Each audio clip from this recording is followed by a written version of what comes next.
was that always easy to be in the podcast, which is focused on Bruce's expertise in the way that you are?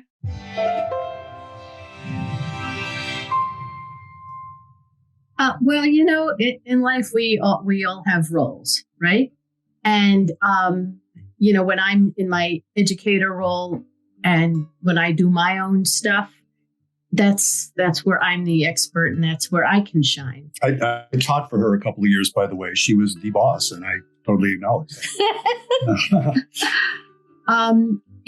When Bruce asked me to do the podcast with him, he's the expert. He's the couples therapist. So he's the expert in that area. But it does feel like you're the expert in him on the podcast. He's the expert in couples therapy, and you're the expert in him. Yes. So I'm like kind of the rational, like normal person perspective. Yeah. I'm like the girlfriend people come to with their problems. But he's the expert. So, I most definitely do take, I would say, somewhat of a backseat and defer to him in areas where a therapist's opinion is needed. But I don't hesitate to voice my own opinion. And oftentimes I've said that I'm saying, like when we're doing listener questions, and I'll say, this is not a therapist's answer, but if you were my daughter or if you were, my friend, this is what I would tell you to do.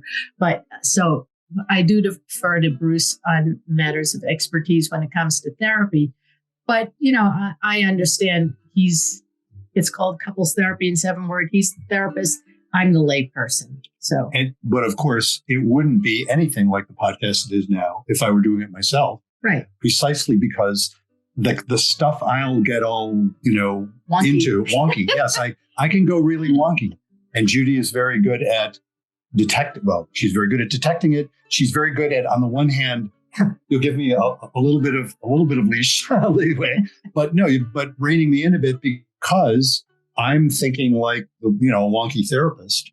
And it's really important to have the point of view. Again, even if we weren't, the chemistry of the married couple that we are, which I think is really important too, but also just to have a person who isn't a therapist, you're the audience, you're the intelligent lay people. And I think what people see is the dynamic between us, that we do have a successful marriage, that we do have a very loving relationship, and that we do have a lot of respect for each other.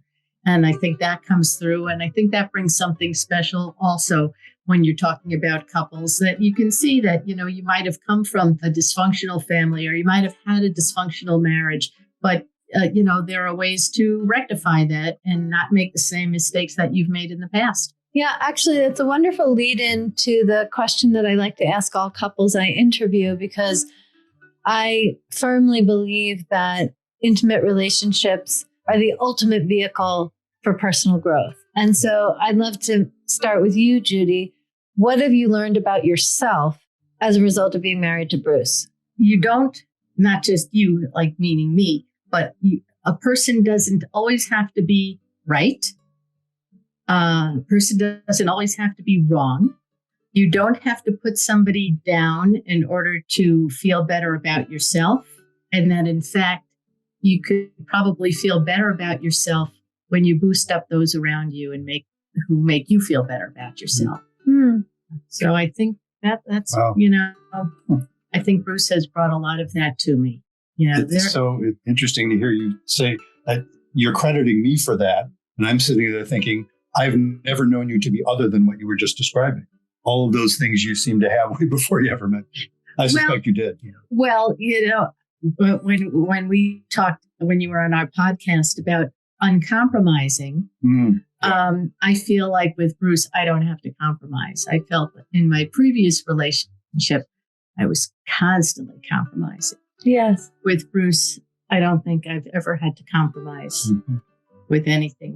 We talk about things, and I'm not saying well, no, we're going to do it my way all the time, but we'll talk and we'll figure out solutions without having to argue and fight and get nasty. And, so I think it's, yes, I don't have to compromise.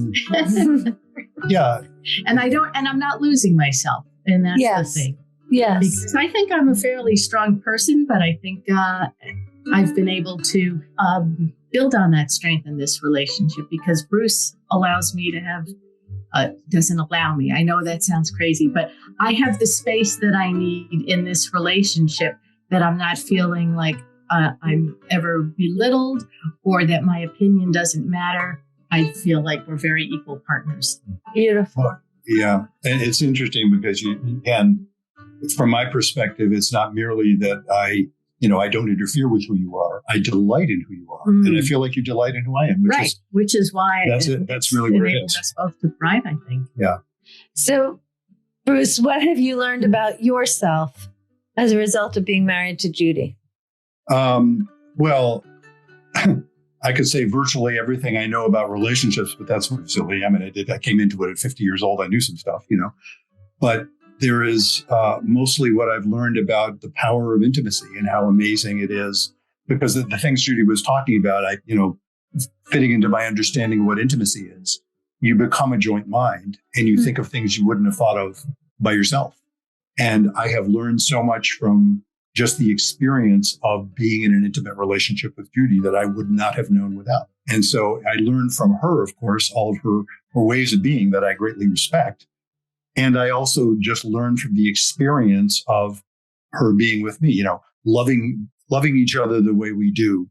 I don't know the exact words for what I have learned, but it is central to my life. The acknowledgments I just did in the book that's about to come out, what I said at the end there was, our life together is the real author of this book. Because that's what I was thinking. It's not merely that I'm a changed person for being in the relationship. It's that, it's a transformation of identity, that I'm more of who I was and also all sorts of ways that I never would have thought I'd be because of being with Judy.